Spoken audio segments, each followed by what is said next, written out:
اعوذ باللہ من الشیطان الرجیم بسم اللہ الرحمن الرحیم۔ سورہ انبیاء آیات نمبر 25 تا 37 میں وضاحت کہ اس سے پہلے بھی جتنے رسول بھیجے گئے سب کی تعلیم یہی تھی کہ اللہ ایک ہے۔ جنہیں یہ اللہ کی اولاد کہتے ہیں وہ سب اللہ کے بندے ہیں۔ روز قیامت اللہ کی اجازت کے بغیر کوئی کسی کی شفاعت نہیں کر سکتا۔ اپنے آپ کو معبود کہنے والے کا ٹھکانہ جہنم ہوگا۔ کفار کو آسمان اور زمین میں اللہ کی وحدانیت کی مختلف نشانیوں پر غور کرنے کی دعوت۔ ہر جان کو بالآخر موت کا مزہ چکھنا ہے۔ ہر انسان کو دکھ اور سکھ سے آزمایا جاتا ہے۔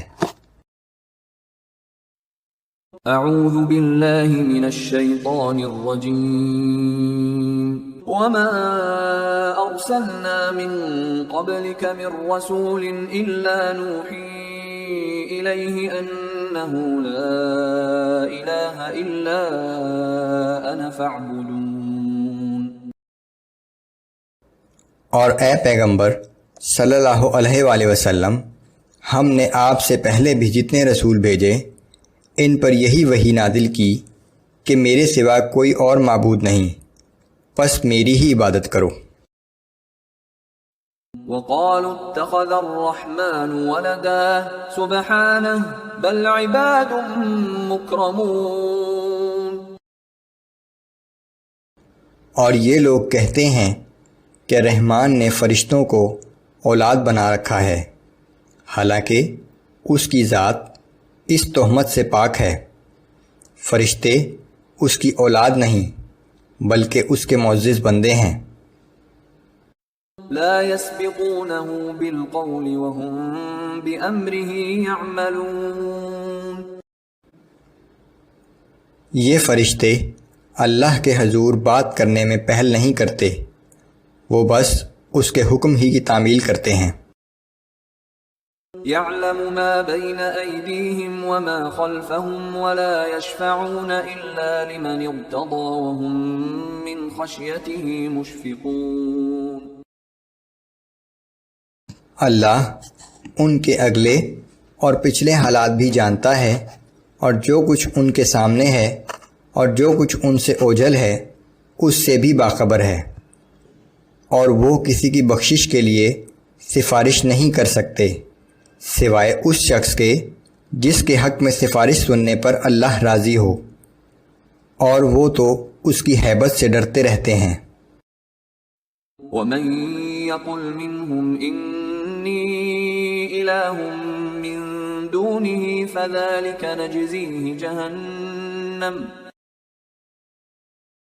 اور اگر ان میں سے بھی کوئی یہ کہہ دے کہ اللہ کے علاوہ بھی معبود ہوں تو ہم اس کو بھی جہنم کی سزا دیں گے۔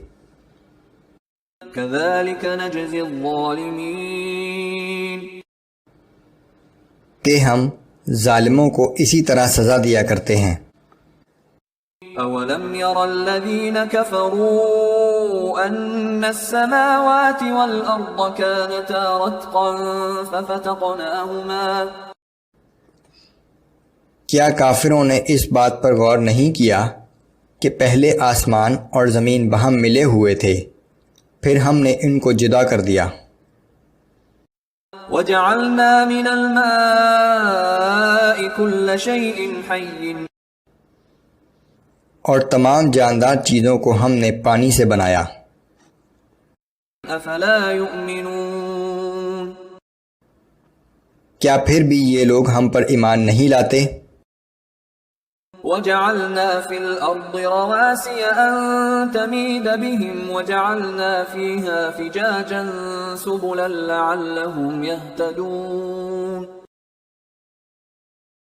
اور ہم نے زمین میں بھاری پہاڑ بنا دیے تاکہ وہ لوگوں کو لے کر ہلنے نہ لگے، اور ہم نے اس میں کشادہ راستے بنا دیے تاکہ لوگ اپنی منزل مقصود تک پہنچ سکیں۔ وجعلنا السماء سقفا محفوظا وهم عن آياتها معرضون. اور ہم نے آسمان کو ایک محفوظ چھت بنا دیا مگر یہ لوگ ان نشانیوں کے باوجود برابر اعراض کر رہے ہیں. وهو الذي خلق الليل والنهار والشمس والقمر كل في فلك يسبحون. اور وہ اللہ ہی ہے جس نے رات اور دن بنائے اور سورج اور چاند کو پیدا کیا، یہ سب اپنے اپنے مدار میں گردش کر رہے ہیں. وما جعلنا لبشر من قبلك الخلد. اور اے نبی صلی اللہ علیہ وآلہ وسلم، ہم نے آپ سے پہلے بھی کوئی ایسا انسان نہیں بنایا جو ہمیشہ زندہ رہے. أَفَإِن مِّتَّ فَهُمُ الْخَالِدُونَ. پھر اگر آپ صلی اللہ علیہ وسلم فوت ہو گئے تو کیا یہ لوگ ہمیشہ زندہ رہیں گے؟ كُلُّ نَفْسٍ ذَائِقَةُ الْمَوْتِ. ہر جاندار کو بالآخر موت کا مزہ چکھنا ہے. وَنَبْلُوكُم بِالشَّرِّ وَالْخَيْرِ فِتْنَةً وَإِلَيْنَا تُرْجَعُونَ. اور ہم اچھے اور برے حالات میں ڈال کر تم سب کی آزمائش کر رہے ہیں اور آخرکار تم سب کو ہماری ہی طرف لوٹ کر واپس آنا ہے. وَإِذَا رَآكَ الَّذِينَ كَفَرُوا إِن يَتَّخِذُونَكَ إِلَّا هُزُوًا. اے پیغمبر صلی اللہ علیہ وآلہ وسلم، یہ کافر جب بھی آپ کو کہیں دیکھتے ہیں تو آپ سے تمسخر کرنے لگتے ہیں. أَهَذَا الَّذِي يَذْكُرُ آلِهَتَكُمْ. اور کہتے ہیں کہ کیا یہ وہی شخص ہے جو تمہارے معبودوں کا برائی کے ساتھ ذکر کرتا ہے؟ وَهُمْ بِذِكْرِ الرَّحْمَنِ هُمْ كَافِرُونَ. اور ان کا اپنا حال یہ ہے کہ رحمان کے نام ہی سے انکار کرتے ہیں. خُلِقَ الْإِنسَانُ مِنْ عَجَلٍ سَأُرِيكُمْ آيَاتِي فَلَا تَسْتَعْجِلُونَ. جلد بازی تو انسان کی سرشت میں شامل ہے. ان قریب میں تمہیں اپنی نشانیاں دکھا دوں گا، سو تم اس کے لیے جلدی دکھانے کا مطالبہ نہ کرو.